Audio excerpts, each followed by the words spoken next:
Kali ini kisah dan cerita membawakan kisah petualangan seru seorang bandit asal Prancis bernama Jacques Mesrine. Presiden Giscard d'Estaing menganggap bahwa kegagalan untuk menangkap Jacques Mesrine sebagai suatu aib nasional, namun di sisi lain sebagian besar masyarakatnya senang. Karena diam-diam mereka menganggap Mesrine sebagai perpaduan antara D'Artagnan, Robin Hood dan Errol Flynn. Contoh yang gemilang untuk keberanian dan kecerdikan. Walaupun memang benar, dia sudah beberapa kali membunuh, dan itu memang disayangkan, akan tetapi kecerdasannya, pelariannya, keberaniannya dan selain itu, dia adalah penjahat paling terkenal di seluruh dunia juga dia adalah orang Prancis. Saat akhirnya dia tewas dalam penyerbuan polisi di Paris tahun 1979, saat itu para polisi saling peluk dan menari-nari kegirangan di jalan. Tapi hal ini adalah kedukaan dalam hati setiap orang Prancis. Mesrine lahir di Paris tahun 1937, dan sejak tahun-tahun awal kehidupannya pun sepertinya dia sudah menyukai bahaya. Sebagai murid sekolah, dia santai, suka berdebat dan punya pukulan tinju yang bagus sebagai remaja di usianya. Mesrine juga biasa bergaul dengan para pemuda berandalan, yang suka ugal-ugalan, dan suka membolos untuk kebut-kebutan. Bosan dengan rutinitasnya ia lalu mencoba menikah, tetapi tidak bertahan lama, dikarenakan aturan wajib militer, dan dia minta dikirim ke Algeria. Di sana tentara Prancis terlibat dalam perang kotor melawan musim antikolonialis. Singkat cerita, dia dipecat dari military cross karena kasus penyuapan. Tapi dia kemudian menyadari, hidup sebagai warga biasa setelah menjalani hidup yang penuh aksi, sepertinya membuat dia bosan. Kemudian mulailah melakukan penipuan pertamanya, di sebuah flat milik seseorang yang kaya, pada tahun 1959, tapi tetap, semua yang terjadi setelah itu pun membuat dia bosan. Ketika kehidupan dirasa aman, dia bosan, dan kembali tertantang untuk mencoba sesuatu yang seru. Dia membobol sebuah toko peralatan berat, dan menyelesaikan pekerjaan itu dengan sukses. Lalu kabur dengan membawa jutaan franc. Reputasinya segera tersebar hingga ke dunia bawah tanah, dan polisi. Tahun 1962, dia ditangkap polisi ketika sedang dalam perjalanan menuju sebuah bank, kemudian diganjar 3 tahun penjara. Setelah itu kemudian, dia berusaha untuk hidup baik-baik. Dia pun menikah lagi dan belajar untuk menjadi seorang arsitek. Tapi setelah menunjukkan kecerdasan yang sesungguhnya, baginya itu terasa berlebihan, akhirnya dia kembali pada aksinya yang menuntut keberanian. Hingga dalam waktu 4 tahun, dia menjadi penjahat paling diburu di Prancis. Polisi geram dengan taktiknya yang begitu licin. Jadi, setelah aksi besarnya yang terakhir di sebuah hotel di Switzerland, dia kabur bersama pacar terbarunya, Jeanne Schneider, ke Kanada. Di sana mereka segera mendapatkan pekerjaan sebagai sopir pribadi dan pelayan rumah, oleh seorang jutawan Montreal. Namun setelah bertengkar dengan pegawai lain, mereka diliburkan sementara.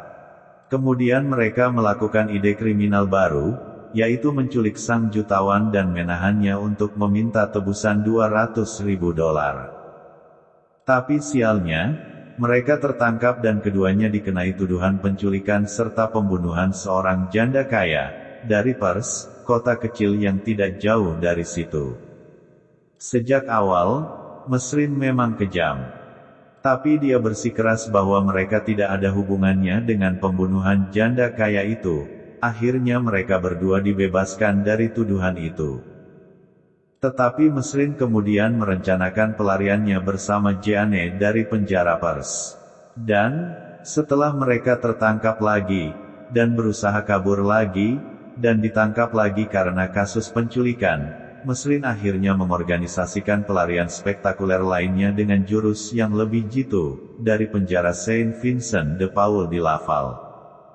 Diketahui belakangan dia mencoba kembali lagi ke penjara itu, untuk membebaskan para napi lainnya, tapi hal ini membuatnya terlibat baku tembak dengan polisi.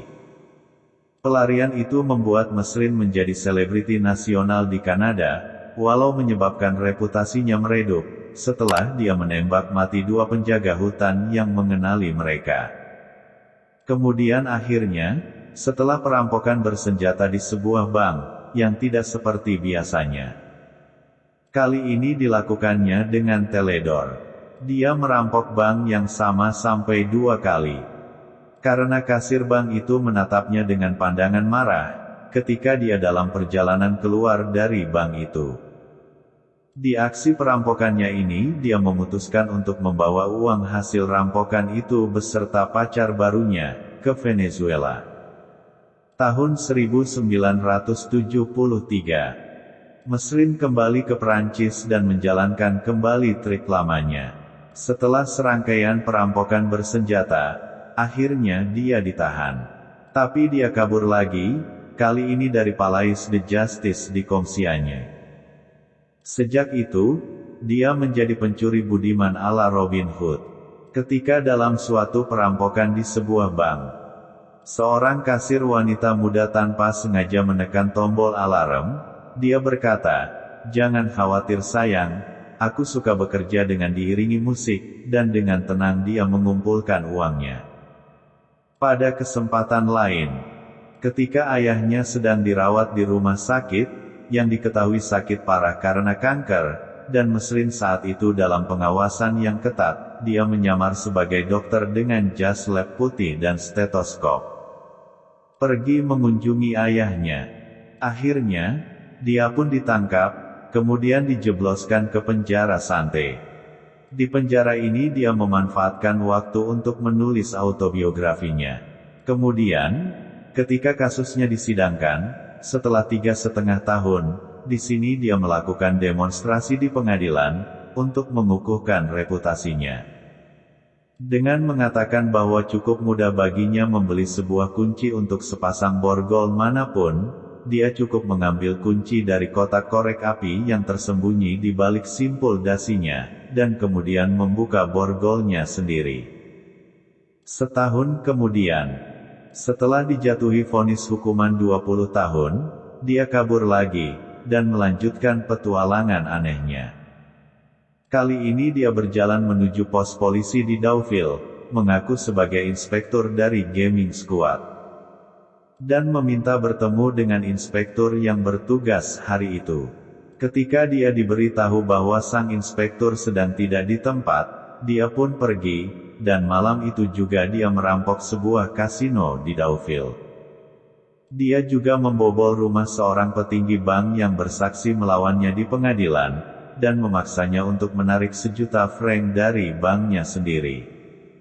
Saat dia diwawancarai oleh Paris Match, itu adalah wawancara yang pertama dari beberapa wawancara yang dia berikan kepada para jurnalis. Dia bahkan berusaha menculik hakim yang mengadili perkaranya. Meskipun itu akhirnya gagal total, dia kabur dengan melaporkan kepada polisi yang ditemuinya saat mereka sedang berlari ke lantai atas. Mesrin berkata pada polisi yang datang, "Cepat, cepat, Mesrin ada di atas." Kemudian berlalu begitu saja dengan santai.